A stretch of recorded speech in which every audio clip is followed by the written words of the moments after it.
Vous voulez savoir comment faire exploser votre chaîne YouTube cette année? Grâce à un changement d'algorithme, c'est désormais possible de faire des centaines de milliers de vues pour une petite chaîne dès leur première vidéo. Bilan Live, 97 000 vues sur sa première vidéo. Ou Kaylan, 437 000 vues dès sa première vidéo. Et même Ego qui a dépassé le million de vues dès le début. Mais pourquoi ces chaînes ont-elles percé si vite? Parce qu'elles ont su tirer parti des changements récents d'algorithme qui favorisent désormais les petites chaînes. Et aujourd'hui, je vais vous montrer 6 étapes concrètes que vous puissiez aussi battre l'algorithme et faire décoller vos vues et vos abonnés. Allez, c'est y part avec la première étape qui risque de vous surprendre. Les abonnés ne sont pas importants. YouTube est une bataille pour l'attention, bien qu'il y ait énormément de place pour les créateurs, l'audience ne peut pas croître aussi vite. Ça signifie que nous nous battons constamment contre les autres chaînes YouTube. Pour réussir dans cette compétition acharnée, c'est crucial de comprendre comment YouTube évalue et diffuse les vidéos. En effet, contrairement à ce qu'on pourrait penser, c'est plus le nombre d'abonnés qui détermine le succès d'une vidéo, mais la satisfaction des utilisateurs. YouTube évalue la satisfaction de votre audience à partir de plusieurs éléments: le taux de clic, la durée de visionnage, les j'aime et j'aime pas, les commentaires et les partages. Vous avez remarqué que j'ai pas mentionné le nombre d'abonnés? Eh bien, c'est un indice important parce que ce qui compte réellement, ce sont les interactions et l'engagement de votre audience. Bien que nous ayons peu de contrôle direct sur les j'aime, les commentaires et les partages, nous pouvons influencer significativement le taux de clic et la durée de visionnage. Ces aspects seront développés dans les points suivants. Ce qui compte aujourd'hui, ce n'est plus le nombre d'abonnés, mais la satisfaction des utilisateurs. Même les petites chaînes ont une chance de percer si elles comprennent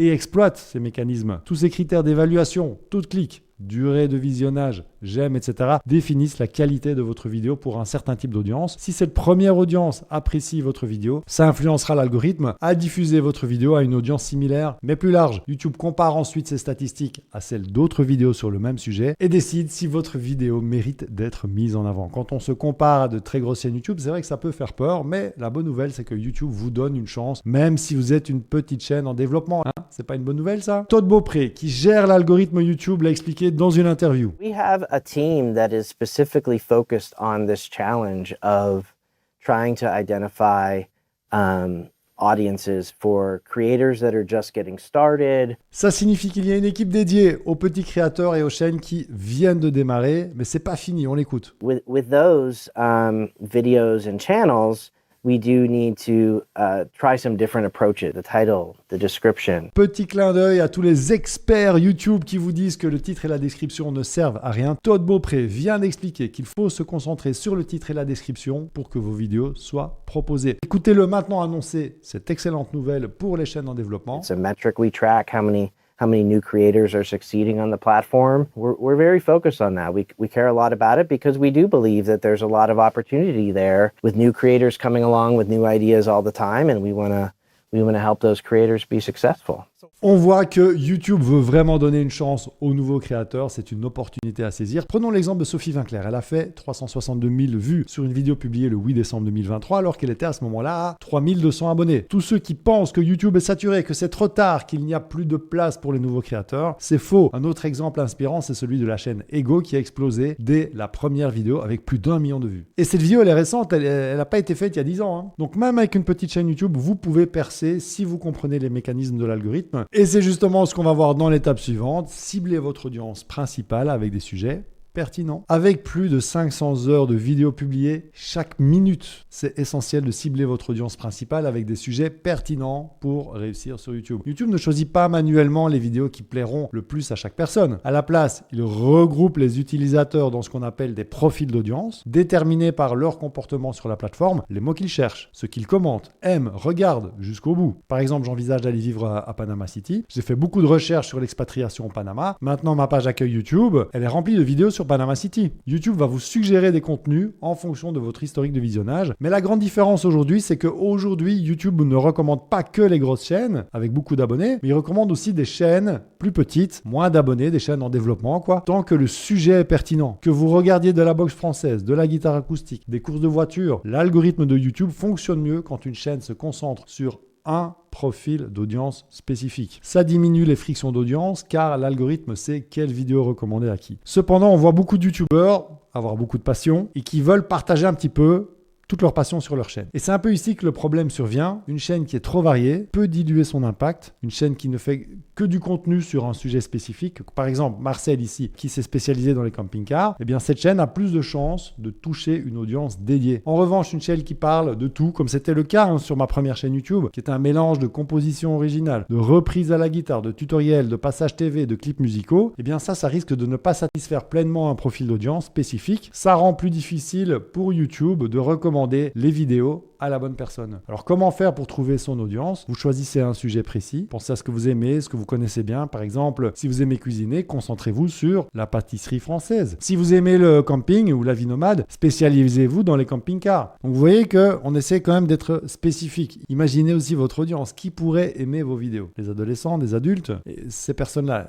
qu'est-ce qu'ils aiment faire? Qu'est-ce qu'ils aiment regarder? Regardez ce qui marche. Essayez de voir s'il y a des chaînes YouTube similaires. Notez quelles sont les vidéos qui ont beaucoup de vues. Lisez les commentaires. En ciblant un profil d'audience spécifique avec des sujets pertinents, vous permettez à l'algorithme de YouTube de mieux comprendre et recommander vos vidéos à la bonne audience, augmentant ainsi vos chances de succès. Prenez le temps de définir clairement votre sujet principal et votre audience, puis créez du contenu pour eux. Et puis ensuite, vous ajustez en fonction des retours. Comme ça, vous pouvez continuer à grandir. Ce qui nous amène à la troisième étape fondamentale pour faire péter votre chaîne YouTube cette année, c'est de booster vos vues avec le SEO YouTube. Pour maximiser vos chances de succès sur YouTube, il est crucial de bien référencer vos vidéos. Souvenez-vous de ce que Todd Beaupré a expliqué. With those videos and channels, we do need to try some different approaches, the title, the description. Contrairement à ce que certains experts YouTube vous disent, le référencement est essentiel et chez Stratégie Vidéo, on est fiers depuis 2018 de vous encourager à bien référencer vos vidéos. Je pense vraiment que ces experts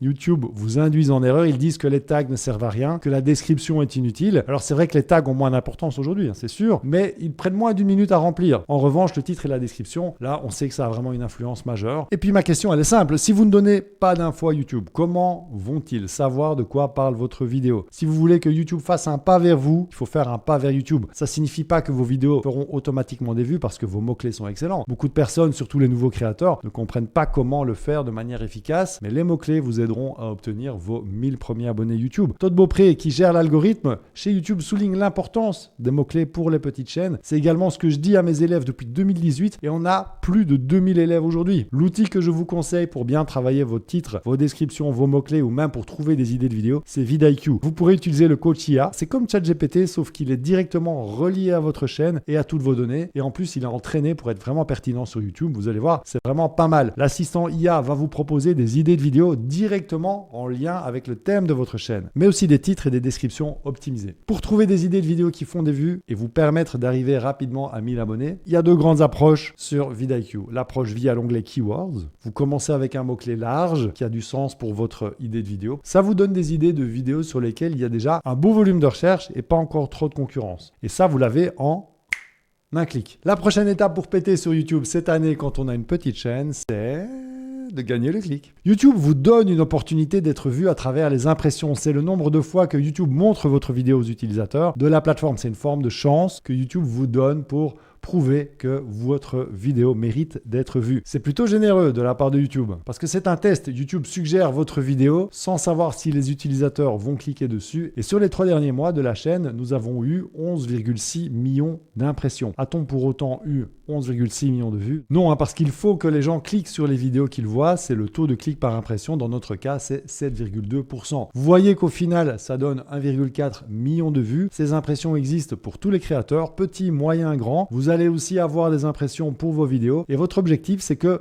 ceux qui la voient passer cliquent dessus. L'impression, c'est vraiment l'opportunité offerte par YouTube. Et c'est à vous de faire le nécessaire pour que l'on clique sur la vidéo. Pour gagner ce clic, ce fameux clic, le combo titre-miniature est crucial. Et pour les miniatures, vidIQ est de nouveau assez bluffant. Et une fois que ces miniatures sont créées par vidIQ en quelques secondes, vous pouvez aller sur Canva pour ajouter du texte. Donc ça, c'est pour les miniatures. Mais pour gagner le clic, il faut aussi un titre accrocheur qui donne envie de cliquer. Globalement, il existe 2 types de titres pour les vidéos YouTube, ceux qui sont optimisés pour la navigation et ceux qui sont orientés pour la recherche. Les titres orientés navigation sont comme des appâts, ils sont là pour capter l'attention, susciter l'émotion chez le spectateur. En langage clair, on parle de titres putaclic, dans le bon sens évidemment, comme par exemple « Je tente des glaces insolites ». On réagit aux pires recettes d'Américains. Si vous êtes dans la pâtisserie, ce sera un titre du genre « Cette recette de crêpes va changer votre vie ». Avec ce genre de titre, vous donnez vraiment à vos vidéos une chance de devenir virale en piquant la curiosité des spectateurs. De l'autre côté du spectre, on a des titres qui sont orientés recherche, qui sont plus nichés, plus spécifiques. Ils répondent à une question précise qui cible un public bien défini. Et dans notre exemple de pâtisserie, ce serait « Comment faire des crêpes sans sucre et sans gluten » ou « Comment faire des vidéos avec son téléphone ». Mais en fait, moi-même, j'avais déjà copié cette vidéo. On est en plein Inception là. Concrètement, on calque les titres des vidéos sur les recherches faites par les internautes. C'est ce qu'on appelle les mots-clés, le SEO, comme tu veux. Parce que oui, c'est ça que je veux que tu comprennes bien, c'est que personne ne va taper « Je tente des glaces insolites » dans la barre de recherche Google ou YouTube. Prenons par exemple une vidéo qui s'appelle « Comment faire du slime », ça deviendrait « Comment faire du slime en 5 minutes », « Comment faire du slime pour moins d'€1 », « Comment faire du slime, le guide définitif », « Comment faire du slime en 5 étapes ». Alors voici quelques exemples personnels qui ont bien fonctionné. Comment filmer du dessus sans dépenser une fortune. Comment faire un live avec une caméra en 3 étapes. Bruitage pour montage vidéo,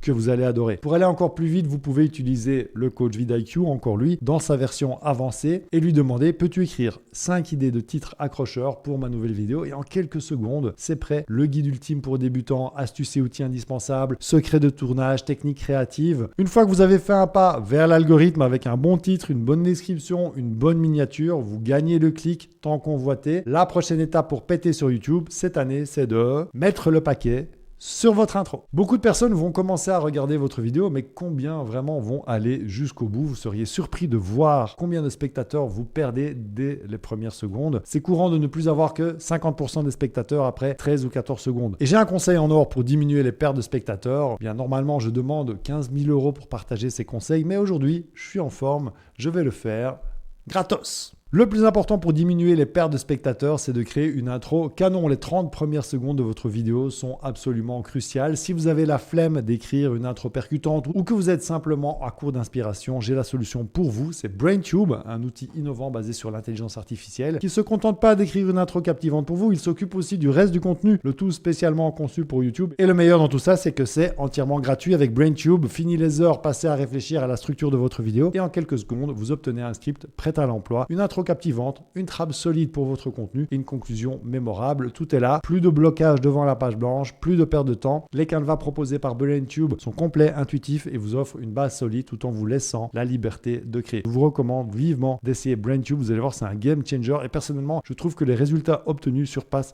largement ceux de ChatGPT. N'oublions pas une vérité fondamentale du succès sur YouTube. Analysez ce qui fonctionne. Après avoir publié plusieurs vidéos, il est crucial de comprendre lesquelles fonctionnent le mieux pour ajuster votre stratégie et maximiser votre succès sur YouTube. Voici comment procéder. Numéro 1, analyser après avoir publié 20 vidéos. Donc une fois que vous avez publié environ 20 vidéos, il est temps de faire le point et d'analyser quelles vidéos ont eu le plus de succès. C'est le gros avantage de YouTube par rapport aux autres réseaux sociaux. Vous avez accès à énormément de données et cet exercice vous permettra d'identifier ce qui fonctionne et de peaufiner votre contenu futur en conséquence. 2. Utilisez la période de 90 jours pour l'analyse. Vous choisissez une période de 90 jours pour votre analyse. Cette période est suffisamment longue pour observer des tendances significatives tout en étant assez courte pour réagir rapidement. 3. Regardez les durées de visionnage les plus fortes. C'est une des données les plus importantes à observer, c'est la durée de visionnage. Plus les spectateurs regardent vos vidéos longtemps, mieux c'est pour votre chaîne. Regardez quelles vidéos ont les durées de visionnage les plus fortes et essayez de comprendre pourquoi. Est-ce le sujet, le format, le montage, peut-être votre manière de présenter? On a vu que le succès sur YouTube dépend de la satisfaction de l'audience et non du nombre d'abonnés. Créer du contenu ciblé pour une audience spécifique permet à l'algorithme de recommander vos vidéos à une audience pertinente. Optimiser vos titres, descriptions et mots-clés va aider YouTube à comprendre et recommander votre contenu. Utiliser des titres accrocheurs et des miniatures attractives va augmenter le taux de clic de vos vidéos. Les 30 premières secondes de votre vidéo sont cruciales pour retenir l'attention des spectateurs. Après avoir publié plusieurs vidéos, analysez lesquelles ont le mieux performé et ajustez votre stratégie en conséquence. À bientôt.